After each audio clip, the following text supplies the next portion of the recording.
this, what I wanted to ask you at that time. And I have a question relating to this thing, sins and all that thing. When a Hindu says that I believe in Ishwar, the same way as you believe in Allah. But there are many people in the sect like who believe in Dargah. So I'm one of them, part of them. I also believe in Dargah also. I go to the Dargah also. I go to my temple also. What is their concept is that I'm having the same thing, the same ideology, So how to deal with this kind of people? Well, there's two questions. The first question is that suppose you keep a beard, and then if I shave off that beard, and then keep a beard again, isn't it a sin? So many people think that, once you grow a beard, and then shaving becomes haram. First you have to realize that is keeping a beard is fard or mustab. Some scholars say it's a fard because of the commandment of the Prophet. There's no verse in the Quran saying whether the beard should be kept or not. But Allah said, "Ati Rasul, obey Allah and obey the Messenger." It's clearly mentioned in Sahih Bukhari, point number 7, hadith number 781, that the beloved Prophet said, "Let your beards grow and trim your mustaches." So those people are very strict who say that anything what the Prophet has commanded and has not done action contrary to it, it becomes fard. So if you are that strict, so this keeping a beard becomes fard.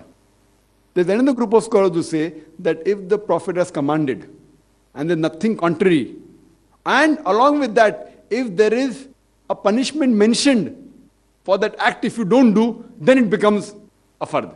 For example, the Prophet said that keep your trousers above the ankle. If the trousers go below the ankle, then that part will burn in hell. There is a punishment mentioned.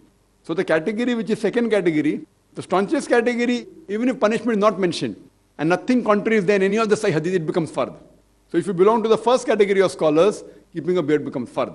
The second category of scholars say that if the Prophet has commanded, and nothing contrary is mentioned, and if you don't follow that commandment, a punishment is mentioned, it becomes fard. So that is keeping the trousers above the ankle.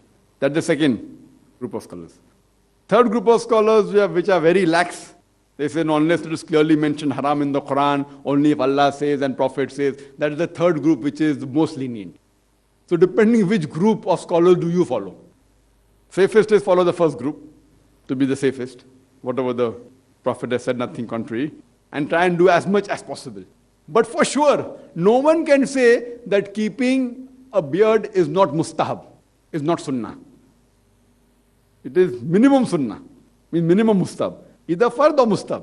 Two options are there. So if you fall in the category of believing those scholars that keeping a beard is fard, then keeping is fard.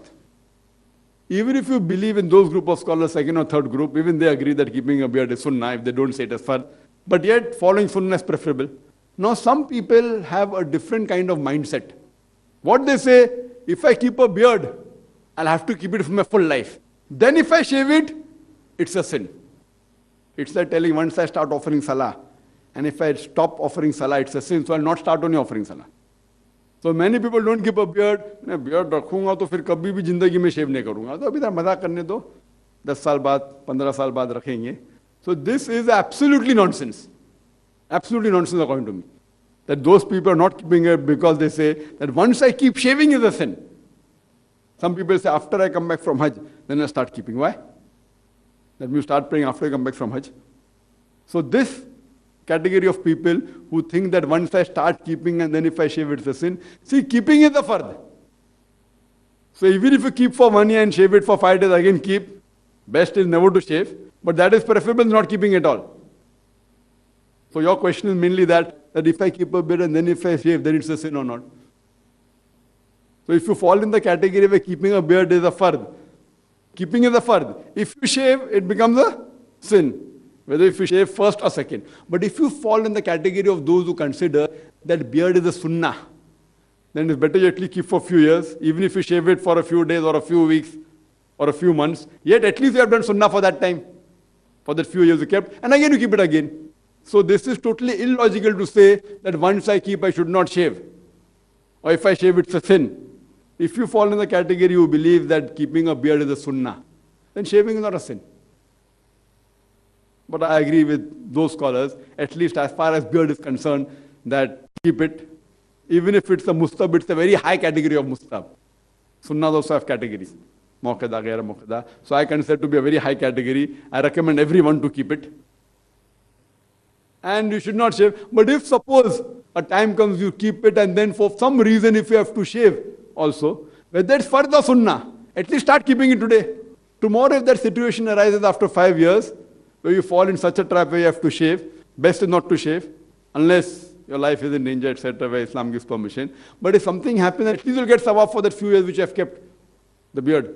So this logic that once I keep, if I shave, it will be a sin is totally wrong. If it is a fard, it's a sin not keeping itself now. You can't say, okay, now if I start offering 5 times salah, there may be a situation 5 years later where I may not be able to offer 1 time salah. So then better not start offering 5 times from now. So this logic will be applied everywhere then. And salah is a bigger fard than beard. So it's best that if you know whether fard or mustab, start doing it. When you start, think you'll continue for a lifetime. If God forbid something happens also, yet inshallah you'll get sawab for the time you have kept. Hope that answers the first part of the question.